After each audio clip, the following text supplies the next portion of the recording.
Hello, everyone. Welcome to Developing Palettes. I'm Aaron Loomis coming to you from the Drew Estate Studio. With me today is June Liu, Seth Geis, and from the Bastani Studio, John McTavish. How you guys doing? Man on an island, man. Uh, Doing well. Football's back. Yeehaw. Preseason is in full effect. If for those out there watching football, yeehaw. Yeah, there you go. Except for at the end of the game, running the clock out because someone's almost died. But yeah, I feel like that. Ironically, that was the right thing of the players to. I mean, obviously the league was no, like, sure, "Why are you guys playing? yes, Why are you guys playing? Play ball." And they're like, "As someone just got KTFO'd on the field." And they're like, "We don't care. Play ball. You dance monkeys." It's like, no, we're not gonna dance. Sorry, we're just gonna stand in the. Yeah, Wait, classic. nobody died, right? No, He but he got just KTFO'd. Like it was definitely I actually didn't watch uh that. I didn't see any What highlights. was it? It was gosh, I the forget the Detroit guy's. the Detroit Lions safety Morris. Yeah, I can't. Is I that the don't. guy? Oh, It was the Yes, Falcons and the he Lions got he game. got kneed in the back of the no. head, and he went down like a sack of potatoes. Oh, It was you think scary. he's Anyway, yeah. it's not football talk. It's my bad. yeah. All right. So today we are talking about the Aganorsa Leaf Aniversario 25 Edición Limitada. Cigars are Toro 6 1/4 by 52. Comes out of the Aganorsa Leaf Factory in Nicaragua. Wrapper, binder, filler, all listed as Nicaraguan. Price point is $29.99. And cigar was released in April of 2025. So with all that out of the way, June, what was your overall experience like with this cigar? Overall average. However, that first third, I was smoking through it, and I thought we're back. Aganorsa, it is back. It's been years, to be specific. The last good one that I was really behind was Seven Horns was released at Singular, whatever that was. I think I was probably 2019. If I remember correctly, because I think 2018 was a turn, which I also really liked. Anyways, I was super excited. I was like, man, like the magic is back. There's everything about like, it was like this really great subtleties, balance. It had this like nice biscuitiness, cedar, nutmeg, just the minerals coming through. It was just everything was just like really well balanced. It was just like everything was clicking. And then the second, third came, and I was like, no, we're not back. We're a long ways away. So the second, third kind of basically the second, third, last third tasted like one of my biggest gripes about the recent few years of Aganorsa is it becomes at some point becomes way too like minerally, way too like tinny metal like and it just gets really harsh behind those kind of those two flavors. And that's exactly what happened. I was pretty bummed out, but whatever. Just fuck it. Just cut the cigar off on the first third and just release it. You know what I mean? Whatever. Yeah. All right, Seth, what are your thoughts? Yeah, listen, it started off with some really good Aganorsa qualities, tobacco sweetness, leather, some coffee, some sweet spices, some musty barnyard, rich earth. I was getting some mineral and herbal qualities, medium full. But the flavor profile really just continued to deliver for me throughout the whole cigar. It got mineral notes got a little bit stronger in the final third, I'll agree. But the burn was average, which is a good thing for Aganorsa. But I thought it had a great draw, so I just was really digging the stick. I felt like Aganorsa was rocking and rolling. John? Settle in, get comfortable. I'm going to take you on a journey of mediocrity.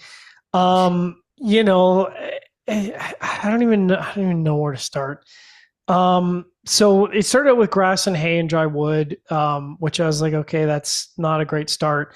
And then I got cinnamon, pepper, and dry wood all of a sudden at medium strength, and then the pepper just ramped right up to medium plus. And I was like, did I grab Espinosa instead of an Aganorsa? Like, what's going on here? And the pepper kind of pulled back about 10 minutes in, but not a huge amount. Like it basically tasted like on my palate like I had eaten hot chicken wings. So like it's just a huge amount of pepper on the palate. And I mean, I think that affected the balance. I got some medium earth, creaminess. Like it just didn't taste Aganorsa like to me at all. And then all of a sudden, at 1 inch in, the pepper just like completely disappeared and became creamy dry wood. And I was like, okay, that's weird. So the balance and I got toasted cedar in the bottom half with earth, but balance of the first there was just all over the place. The flavors didn't come together in an interesting way. Second, third, kind of creamy wood, sweet tobacco, citrus sweetness, a little bit of dry wood in the post draw. Some chocolate kind of came into the retrohale, but the wood picked up in strength enough that it kind of pushed it down. Light pepper was still present as it continued in the finish.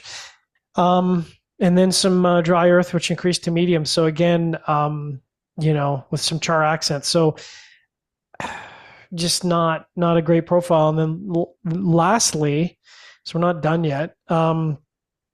Creamy dry wood and earth, medium strength, which that was the profile. A little bit of sweet tobacco in the bottom half, but that was it. So not a great experience overall. I had burn issues. Cigar went out on me twice. Felt like it was stalling for the sort of last half of the smoke. I could just feel like I'd literally puff on it and I could feel it going out as I was puffing on it. And the draw was perfect. So at least it had that going for it. So yeah, that was a long story. Anyways, Aaron, how was your experience? Very similar to yours, actually. Cigar started with Great. decently toasted cedar, bold black pepper, and some earth. Got some cereal that joined in a bit later. Second, third saw the pepper mellow and the earth pick up a bit. Later, the black pepper increased a bit. Final third saw the pepper mellow to the back half of the profile and the earth increased some more. And then some minerality also joined the profile. I thought the cigar had a nice start. Flavor profile was well-rounded. Kind of took a step down in the second third as the flavors lost their balance and kind of remained that way for the rest of the smoking experience. I think the burn likely contributed to the degradation of the profile. I had a similar issue to John, but kind of in the front half of the cigar where it was just like not like producing enough smoke on random draws, like where it did want to burn. But the cigar did go out on me 3 times as well. So it was just kind of something where you saw something nice and then it kind of just like it just self-destructed on on itself, and you're just kind of watching this thing happen, and you're just like, why is this happening? But those burns just shouldn't be occurring. It's a $30 cigar. It's a big anniversary. But I was curious to see how everybody else experienced it, but clearly it was not a one-off scenario. So, all right. Getting to the scores, we're going to start at the top with Seth at 6.87. Jiunn gave it a 5.95. I gave it a 5.7, and John gave it a 5.35. So, Seth, how that 6.87 match up for you? Listen, I really liked it. I was taken back while smoking it. In no way do I think Aganorsa has turned the leaf. Could have been even we could have smoked some cigars from another box and it'd probably be inconsistent. But no, I really enjoyed the first third. I thought it was delivering those Aganorsa flavors that I liked, and it kind of remained throughout. And the burn and draw were an issue. $30, would I go buy them again? I don't know about that, but it was a good stick. June? All No. right, Jiunn, 5.5. Yeah. Yeah. Yeah, I'm still disappointed. I'm still not good with the Aganorsa stuff. By the way, when I smoke for pleasure, I love dipping into my Aganorsa stash, and they're so good. It reminds me of why I love cigars. And this reminds me of just trash. No, trash. All right. I smoked my last Don Ronaldo last week. Mm. Yeah. My 5.7 matches up well. Above average flavor profile, just poor burn. Poor burn.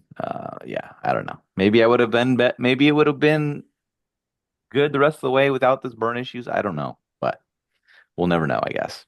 All right, John, 5.35. It's true. We'll never know because I'm not spending $30 for a 535. That matches up well. Average, which might be a little bit of a stretch profile with not a great burn, and that's how you get the 535. And yeah, All right. Any final thoughts from you guys on this? I'm curious to know Seth's determination on the sleeve. Was the sleeve necessary for this wrapper?